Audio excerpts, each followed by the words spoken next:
Voy, skursga tushishi og'ir bo'lib qoldi, bor. Sizlarda ham mana shunaqa muammolar bo'lyaptimi? Unda tavsiya beramiz. Mexanika korobka bo'lsa, skursga tushishi og'irlashgan bo'lsa, korobkadan ovozlari chiqayotgan bo'lsa, kazina displeynasida muammo bo'lmasa, korobka moyini almashtirib olaylik.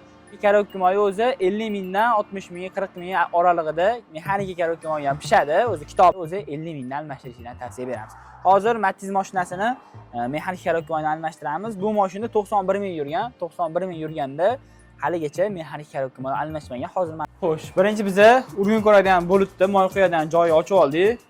Urg'uni kam bo'lganligi uchun moyini bir to'la almashtirib yuboradigan bo'ldik. Tegidagi bo'litdan to'kiladi. Mana o'zi ko'rinayotgan bo'lsa, olib kelgan. Mana o'zi bo'litiga kraska surib qotiradi zavodda.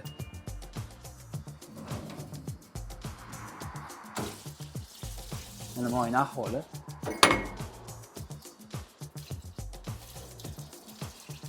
Yomon bo'lib ketgan. So'ng ko'raydi. Mana bitta strushkasi bor.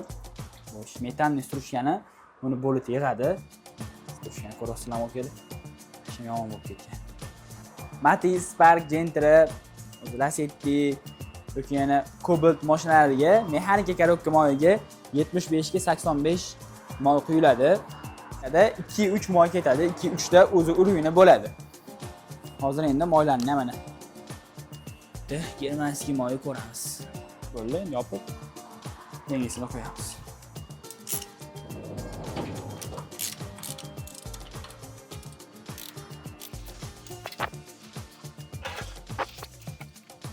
Xo'sh, mana moy urg'un bo'ldi, tosh chiqdi. Sekin.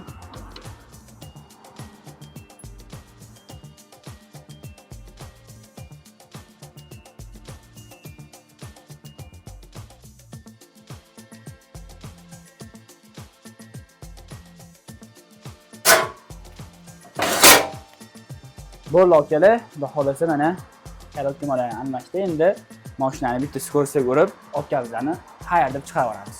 Xizmatli kerak bo'lsa, Oil House'ga murojaat qilasizlar. Videomiz yoqqan bo'lsa, like, comment, repost, polni cho'tga qilib tashlasizlar. Hammaga rahmat.